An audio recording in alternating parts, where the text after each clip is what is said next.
China and Russia actually discovered each other late in their histories. It was the early part of their last dynasties when the Russians were after fur, very lucrative in those days, and that brings them out to the Pacific. But their relations were only episodic until we get to the mid-19th century, which is where my story is going to begin. So in the 18th century, China was strong, Russia was weak, but that one doesn't last very long. And both empires followed the rules for Continental Empire.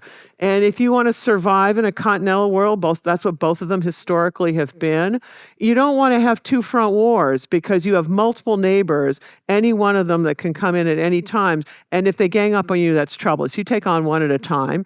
Also, you don't want any great powers on the borders. This is the fundamental problem with their relationship, is because today's friend can be tomorrow's foe. And that's problematic. So what do you do to solve that problem? Well, you take on your neighbors sequentially, you set them up to fail, you destabilize the rising, ingest the failing, and you set up buffer zones in between. And you wait the opportune moment to pounce and absorb. And if that is Vladimir Putin's game. But if you play this game, you're surrounding yourself by failing states because you're either busy destabilizing them or ingesting them. So the curious might ask, are Russia and China unlucky with all the very dysfunctional places that surround them, or are they complicit? Also, there are no enduring alliances in this world because the neighbors figure it out that the hegemonic power offers nothing but trouble in the long term. And there's also no counsel on when to stop expanding. So both Russia and China are known for overextending, overdoing it, and then that may help explain some of their periodic implosions over their long and bloody histories. Very high mortality rates. Before you dismiss this paradigm, you've seen it operating in real time in Syria and Ukraine. There are people who do this, and it also explains why all those ancient ruins are ruins. This sort of warfare is ruinous. But anyway, it lies at the basis of many of the great civilizations of Eurasia. This is how they did things. All right. So I'm going to start my story in the mid-19th century when the Chinese were beset by a whole series of rebellions that just about wrecked them. And the Russians take advantage of all of this. Remember the second rule of continental empires, no great power neighbors. And the Russians repeatedly derail the rise of China by scripting the Chinese to do things that are remarkably detrimental to Chinese interests, but pretty good for Russian interests. And it takes the Chinese a long time to figure it out.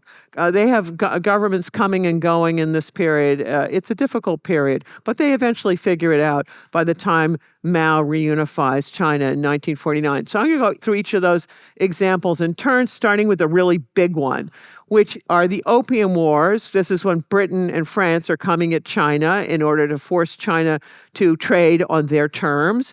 And this corresponds with the two biggest rebellions of China's period of rebellions, the Taiping and the Nian rebellion. So here's a big chart that's a simplified chart. The rebellions actually start in the late 18th centuries.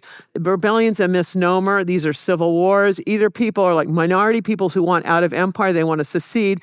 Other people who want to overthrow the government in Beijing. The peak period is in red. The really big ones are in white.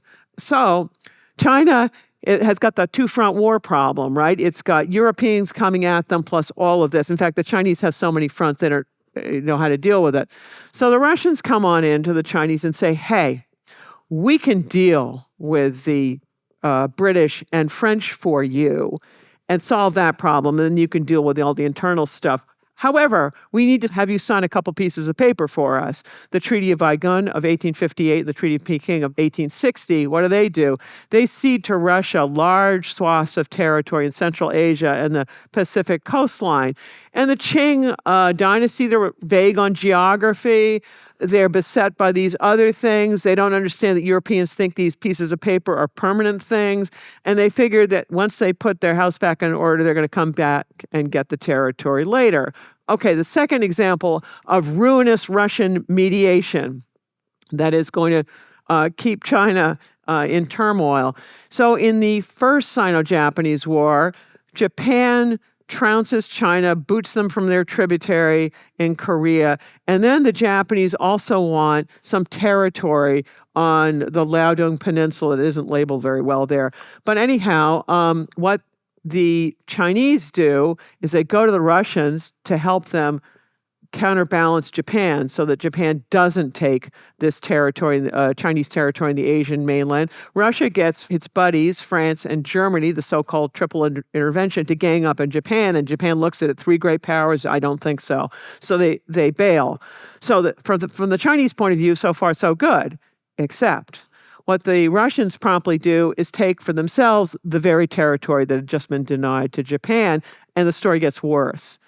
Because all the European powers, or many of them, plus Japan, come in and they carve out big concession areas throughout China so that China's not going to have full sovereignty over its territory for several generations.